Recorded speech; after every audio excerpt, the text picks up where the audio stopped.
Video అనేది end వరకు చూడండి. ఇది నీడిల్ లాగా కనిపిస్తుంది కానీ నీడిల్ అయితే కాదు. ఇది 2 సైడ్స్ ఉంటుంది. ఒకసారి మళ్ళీ చూపిస్తున్నాను, చూడండి జాగ్రత్తగా.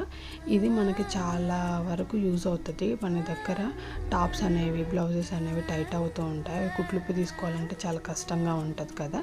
ఈ నీడిల్ అయితే మనకి ఈజీగా మనం స్టిచెస్ని తీసుకోవచ్చు అనమాట. చూపిస్తున్నాం కదా, అన్నీ అలా కట్ చేసుకుంటూ వెళ్ళాలి చాలా జాగ్రత్తగా. అంటే ఆ థ్రెడ్ అనేది ఎక్కడ ఉందో అక్కడ వరకే పెట్టాలి. పక్కన క్లాత్కి అంటుకు పెట్టేసామంటే అది కట్ అయిపోతుంది.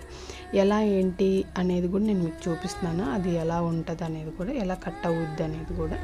ఈ బ్లౌజ్ వచ్చేసరికి సైడ్స్లో కొంచెం ఉంటుంది కదా, క్లాత్ అనేది వదిలేస్తారు కదా, అక్కడ కట్ చేసి చూపిస్తున్నాను. ఒకసారి చూడండి. అదిగో ఒకవేళ కుట్లు కాకుండా పక్కకి వెళ్ళిపోతే అది ఈజీగా ఇలా కట్ అయిపోతుంది. అందుకని మనం కుట్లు ఇప్పదీయాలి అనుకున్న థ్రెడ్ లైన్ ఉంటుంది కదా, ఆ కుట్లు వేసిన దగ్గర మాత్రమే జాగ్రత్తగా కట్ చేసుకుంటూ వెళ్తే ఈజీగా వచ్చేస్తుంది.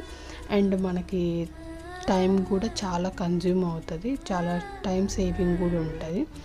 ట్రావెలింగ్ కూడా తీసుకెళ్ళొచ్చు అనమాట. ఒక్కొక్కసారి మనము ట్రైల్ చేయకుండా ఫంక్షన్స్ కానీ ఊర్లలో వేసుకోవడానికి కానీ ట్రిప్స్కి ఇలా వేసుకెళ్తాం. ఇది కానీ ఉంటే ఫ్రాక్షన్ ఆఫ్ సెకండ్స్లో మినిట్స్లో తీసేసేయచ్చు అనమాట. అదే మళ్ళీ ఇంకొకసారి జాగ్రత్తగా చూపిస్తాను. కుట్లెమ్మడే ఇలా తీస్తే నీట్గా ఆ స్టిచెస్ అనేవి వచ్చేస్తాయి. శ్రమ తక్కువగా ఉంటుంది. పక్కకి వెళ్తే మాత్రం క్లాత్ అనేది ఇలా కట్ అవుతుంది.